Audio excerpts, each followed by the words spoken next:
Now, moving along to the Memorial Gardens in Emporia, we find Lady Comstock preserved in a glass case.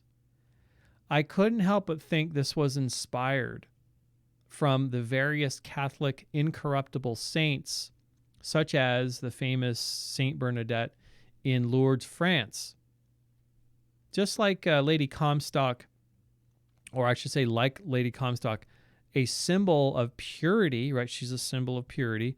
The incorruptible saints in the Roman Catholic tradition believe that the body does not decompose at all with these incorruptible saints, or at least it doesn't decompose at a normal rate, which is given as a sign of the saint's holiness.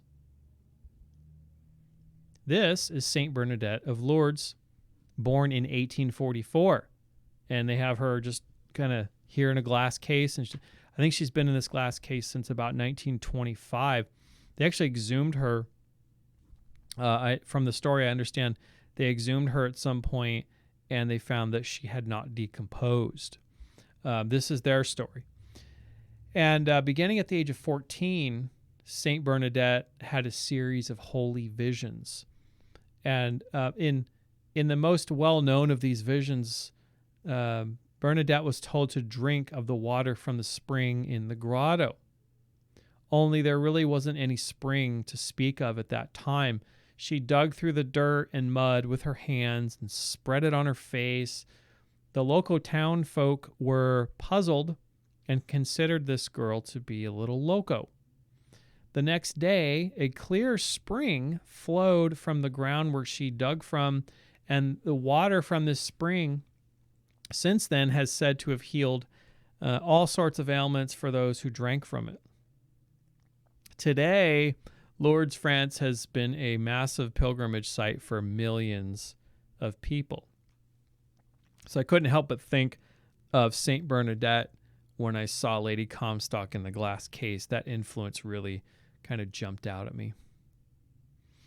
Now, here at Lady Comstock's memorial, if you've ever wondered why Rosalind and Robert would be digging their own graves, I think it's pretty clear this is a direct reference to Rosencrantz and Guildenstern Are Dead. Go see that movie. It's awesome, and it'll answer a lot of questions about Rosalind and Robert. And if you're not familiar with Tom Stoppard, that's okay. Earlier in this series, I mentioned him as the writer of Rosencrantz and Guildenstern Are Dead, of which the Ludices are most certainly based. Not only that, though, but this entire quantum theory business of certainty and uncertainty, past, present, future, alternate realities, order and disorder, that kind of thing, that also came from Tom Stoppard. Ken Levine owes a great deal of inspirational credit in Bioshock Infinite to Stoppard's philosophically genius works, such as the existentially comedic play Arcadia, which first premiered in 1983. It was named as one of the best science-related works ever written by the Royal Institution of Great Britain. And the Royal Institution is a science-based institution that is pretty old. Oh, and did I mention Ken Levine was a drama major in college? So it would make perfect sense that someone like Tom Stoppard, a genius playwright, would be on Ken Levine's radar, of course. Now, just like many of the questions raised in Tom Stoppard's work, Bioshock Infinite is an exploration of reality in terms of the human experience. What makes the floating city of Columbia and all the rest of the quantum weirdness, the tears and I mean, look at, we have Lady Comstock. She's some kind of like,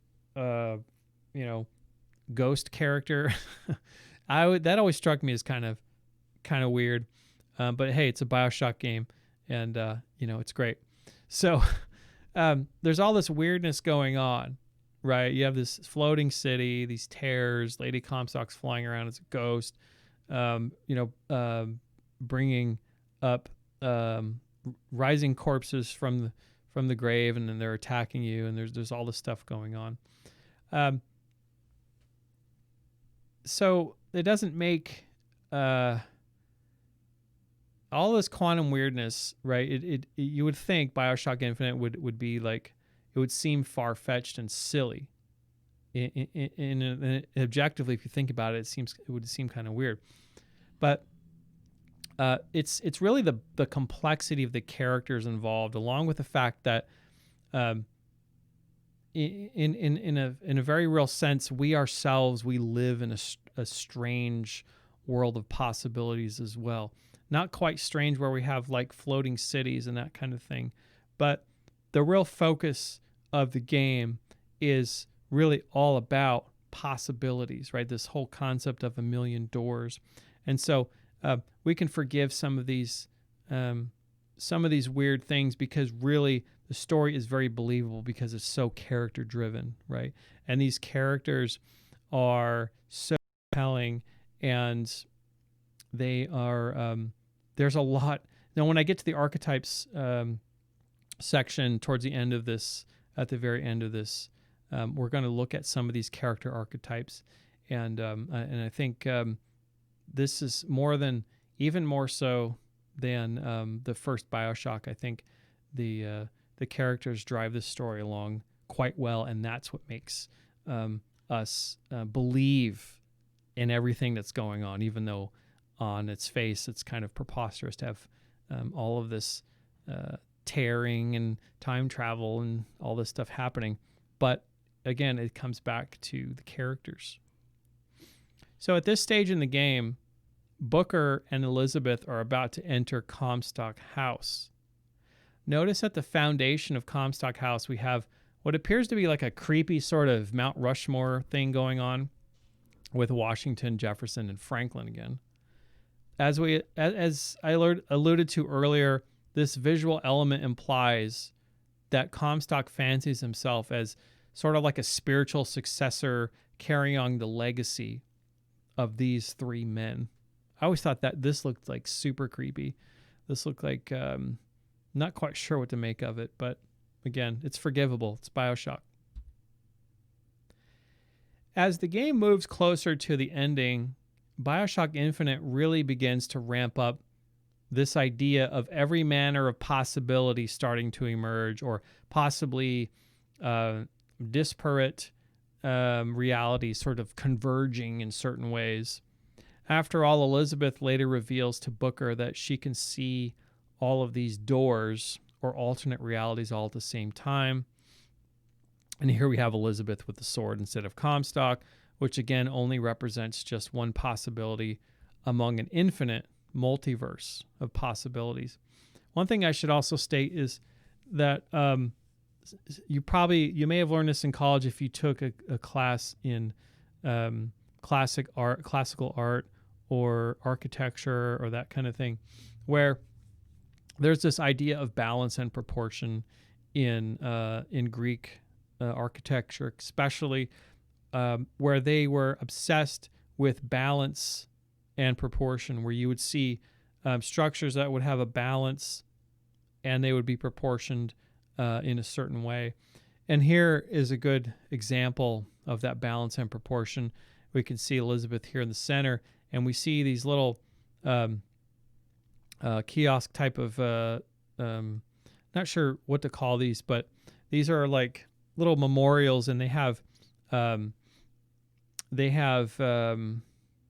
the pictures of people that have committed certain sins, and there's like 4 different sins here.